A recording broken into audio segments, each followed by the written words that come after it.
Well, hello out there. Welcome to Boomer Time. I'm Nancy Cogar. And hey, guess what? We've got a great show for you today. We are going to be talking about several different issues. Some of them you've asked about, and they're good questions. So I thought other people probably have the same questions. We're going to talk about that. We're going to talk about a headline that you may find interesting.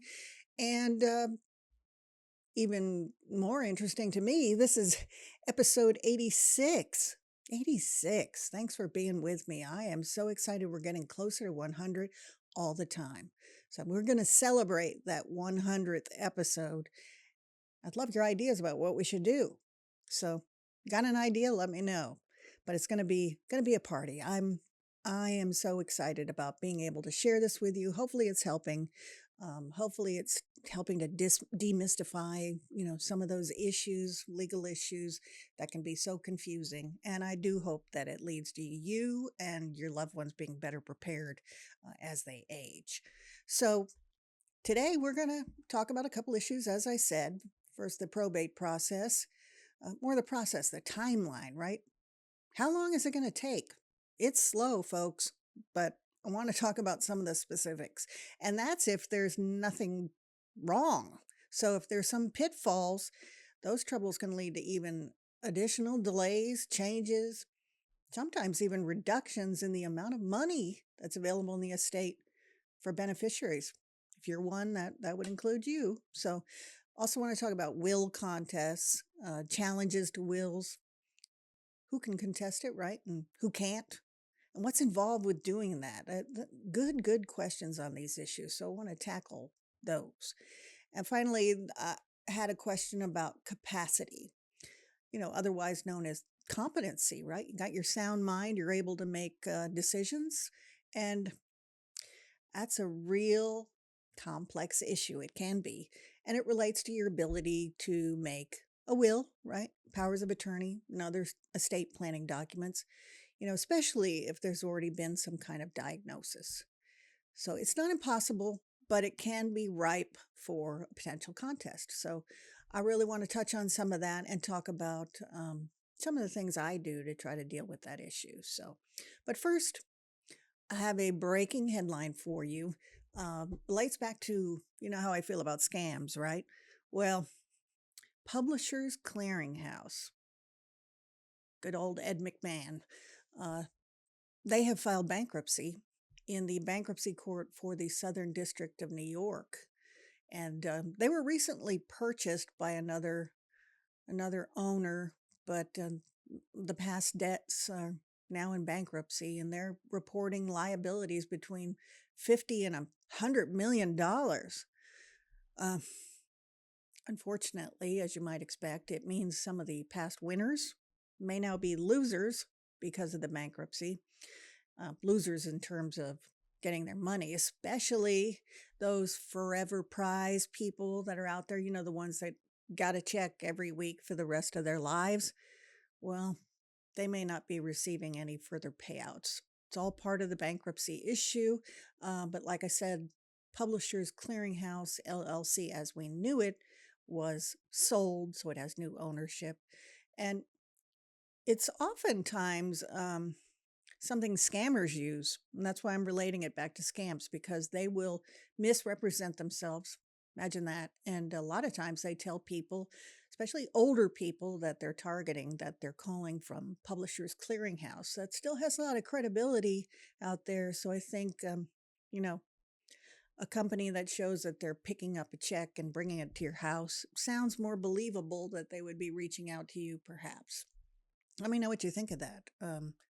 I do value your opinion when it comes to these things. So, but Publishers Clearinghouse, they've had some issues. Back in 2023, the Federal Trade Commission ordered the company to refund about $18.5 million to consumers. So I'm sure that didn't help. They were accused of some deceptive marketing. The Federal Trade Commission is the agency, the government agency that regulates those things, and including scams. Not saying this is a scam, of course, but it is often connected to that. And the company reported revenue had fallen from about $879 million back in 2018 to just $181 million. So that's a big, big, steep reduction. So those winners are now classified as what are known as general unsecured creditors in the bankruptcy case. And that just means anything that's available is split pro rata. Everybody gets the same share if they're not any priority creditors, which there may be. I don't know. But, you know, maybe a good argument for if you did win something like this, taking a lump sum payment, right? What do you think? In any event, be especially careful because those scammers misrepresent themselves as Publishers Clearinghouse. Just be aware of that. So, all right, I want to talk about some of the issues that I mentioned. And the first one of those, let me see here, is probate. What is probate? I will tell you, probate is slow. It's slow because there are deadlines that have to be met. I'm going to talk about a couple of those, but it's slow also even getting an appointment. It can be weeks after somebody dies before you have an appointment. And that's just the norm because you get in a line, a queue, and, everybody's got their petition ready to provide to the court, but you got to wait your turn.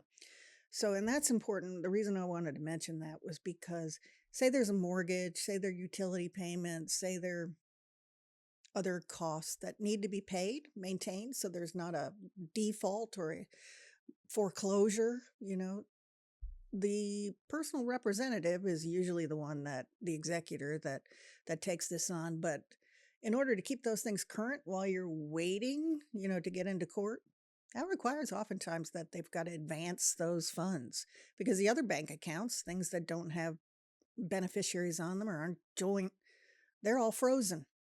And you can't get into those until the court issues letters to the personal representative. That's something that comes as a surprise to many people because that can be expensive. I just, was in court earlier today and we had a reimbursement motion to a personal representative. Hey, it totaled $30,000.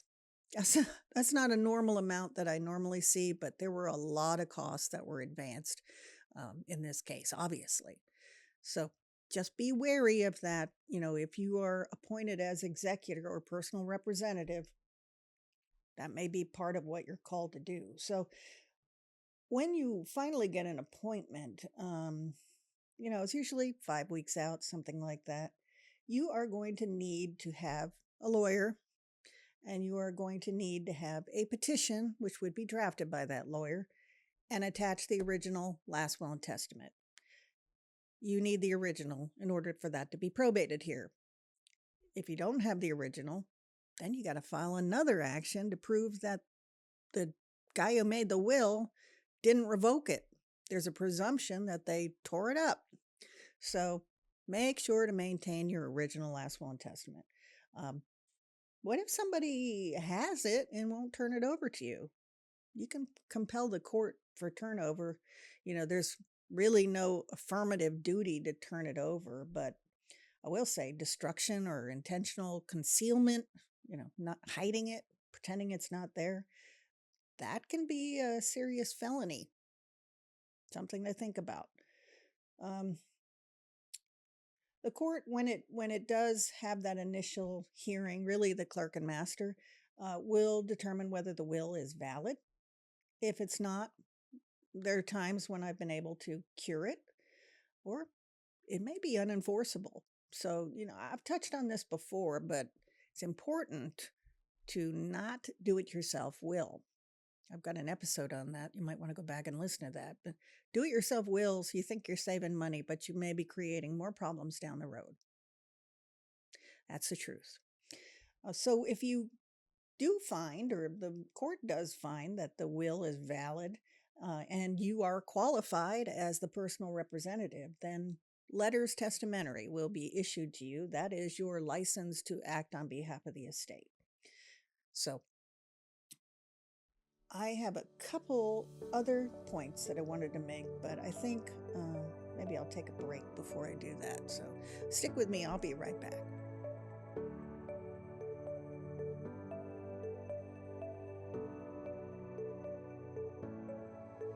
So we are talking probate.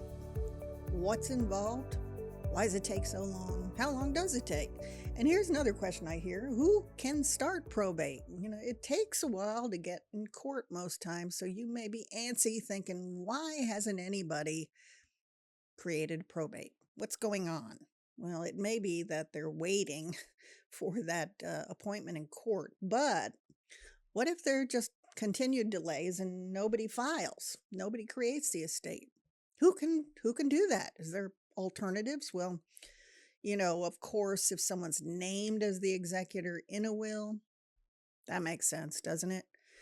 Sometimes there are alternates. So I always think alternates are important. But if there's an alternate in the will and the primary can't serve, the alternate can file. Heirs at law, those are the legal heirs. If there wasn't a will, they can file, they can petition the court, but they need to prove they have standing, that they're somehow have a pecuniary or financial interest in the estate. Creditors. Some creditors have priority claims like TennCare, and they can even set aside conveyances. If someone doesn't file, they know there's a claim out there. They can start a probate. So that's important to know.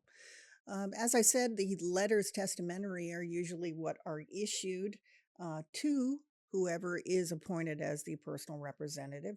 And after that, there's a notice period, due process, right? Notice to both the creditors that may be out there and the beneficiaries. And that includes the ones that are named in the will and those heirs at law that I mentioned that might inherit if there wasn't a will. They all need to have notice. There is a notice period statutorily in Tennessee. Statutorily, boy, that's a big word. 4 months in the newspaper, 4 months to file a claim, timely claim. You can object to claims as not being timely, but hey, we're talking more time, right? So this is all time after the probate's created, when you're really just waiting to satisfy some of these initial requirements. So if you don't see a lot of activity at the beginning, this may be why. So it's just not a fast process. So if the personal representative, same thing as executor, is appointed and those letters are issued, they should and they may start marshaling or collecting assets that belong to the estate. And those assets, property, whether it's money, other property, they have to be pulled together and protected by the personal representative. So money gets put into an estate account, and like I said, it's subject to the administrative process. And all through this period, you have to ask the court for orders authorizing the personal representative to do things. So that's a notice period too. But a lot of times, say they've got to sell real estate, something like that, you've got to ask the court for permission to show that the sale is reasonable and fair. So as I said, all these things take time. But what if you believe that the personal representative is up to some hanky-panky, is taking property or misusing funds? It happens. And you can request an inventory from the court. You can even seek more serious relief. It's a serious issue. It's called defalcation. Easy for me to say. We've had folks, personal representatives, who have absconded, ran away with money. That's not good, but it happens. And the court has put some other things in place because of those things happening to try to protect the assets, especially when it comes to sale of real estate. That money gets put into the court now, at least here. And I think that makes sense. It protects it for everybody involved. So before you get your money, I just wanted to talk about that because it's probably the most important thing that you're interested in. The personal representative has to satisfy any claims. That means the estate has to be solvent, it has to have money in order to pay those claims. They can object to those if it's unsecured, secured, collateral and property, or even priority claims like the IRS, right? And TennCare. All those things need to get resolved. And once all that's done, and once we meet a 1-year statute of limitations on claims, then there can be payment of any court costs. Attorney's fees are usually part of the expense on the probate estate. And whatever's left over then gets distributed pursuant to the will. So that's how that works. It is not a speedy process. So I hope that helps. It is important to have communication. So those of you out there that are personal representatives or expect to be, best way to avoid an issue is to communicate with the other beneficiaries. Because otherwise they're going to sit there and think, and, it can create thoughts that you're doing something that's not kosher.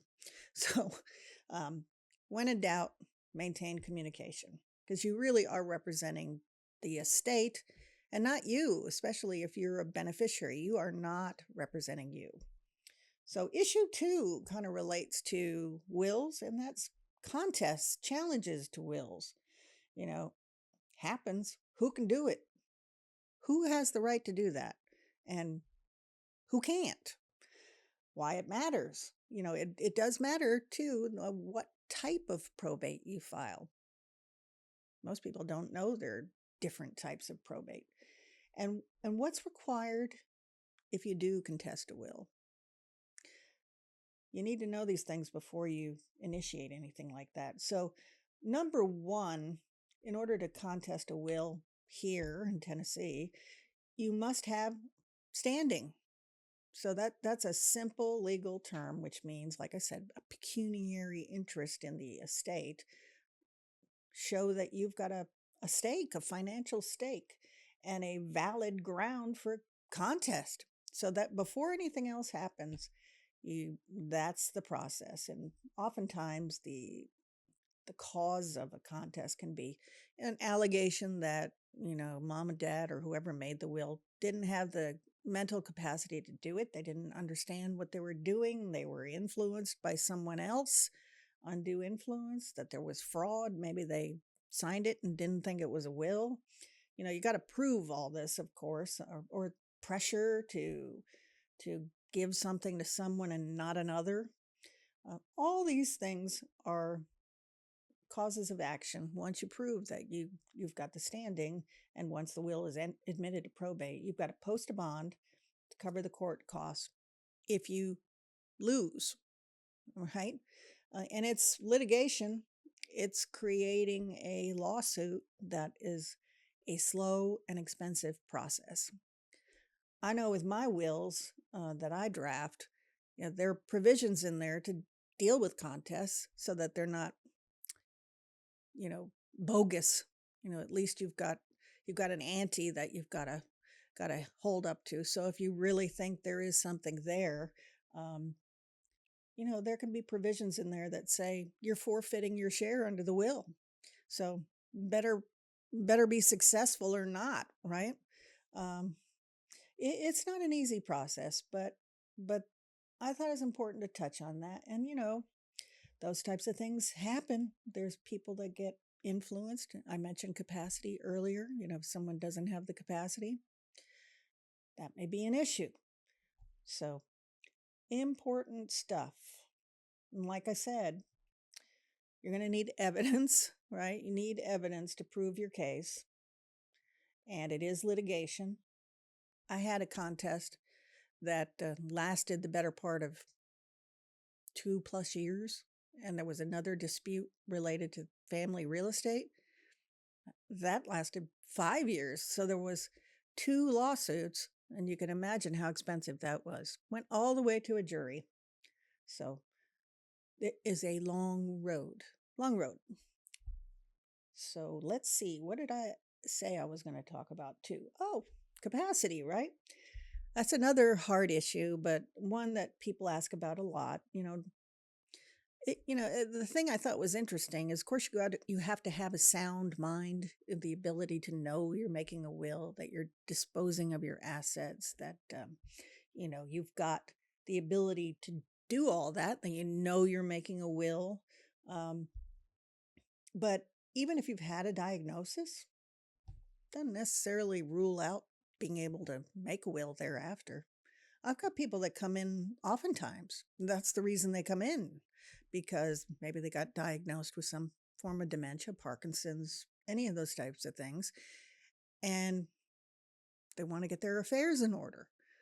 Well, the question of capacity, of course, would come up, and we do things like getting sworn statements from the treating physicians, things like that, that affirm that the person has been diagnosed, but has the capacity, the competency to make that document. So, it's good to build a defense in advance for what you're doing. It settles my spirit too, that, I know this person knows what they're doing. A lot of times you can just tell, but there's been some times where I've said, I'm sorry, we can't help you, but if don't rule it out just because you've been diagnosed. Don't waste time, though. Don't delay. And that goes for powers of attorney and all those things. So you need capacity in order to make those documents. And it's just because they don't want you to be taken advantage of, right? So that, let me see here. I just want to make sure that I have all the information I wanted to give you. So if you're interested, if you've got testamentary capacity, as I said, the person, there's some elements, as they call them under the law. They have to understand the act of making a will. They have to understand they're creating a legal document that will dispose of their property after their death, and understand what that means, the effects of doing so. They have to understand the property they own and its value, right? That just makes sense. They've got to be aware of the natural objects of their bounty. What in the world does that mean? It means that they need to know who their potential heirs are, their children, their spouse, other family members, whatever the circumstance is. So they need to understand that relationship. And they have to be able to make a rational plan for distributing that property. That is the inside scoop on capacity. So I think these issues are interesting. And like I said, I talked about these things specifically today because I saw a lot of questions about them. Most of the time people ask questions, hey, I've got this scenario, so-and-so's doing this. What should I do? Can I challenge it? What are my rights? Those types of things. And that's what lawyers really are able to help you with. So when in doubt, always reach out to a lawyer. You can reach out to me. But if you have questions, those are interesting. Of course, I don't know the specifics of any of these circumstances, and that can impact, what the actual legal advice might be in a given scenario. This is just meant to be general advice, but it gives you more of an idea of, what's involved, the scope, and what you're going to be required to prove, right? So I think that's helpful. In any event, I hope this has been helpful to you. I always like talking about these things. If you've got a question, I encourage you to reach out. May make a future episode. Hey, speaking of episodes, if you have not already liked and subscribed. I know you hear this all the time, but it's really important, okay? So if you haven't done it, please do it because it helps me to reach more people. It's how social media works, and we've got to do this, jump through the hoops in order to be successful. So please do it if you haven't. And share this with a friend, okay? Share it with a friend. I think this information is important, and there's a whole library, 86 episodes now, that are available on all kinds of different topics. So there's help out there, and it'd be great if you could share it. I appreciate you. Well, that's it for today, and I look forward to sharing more about my special secret project that I have in the works, and you're going to be excited about it too, I think. So take care, and I'll see you next time.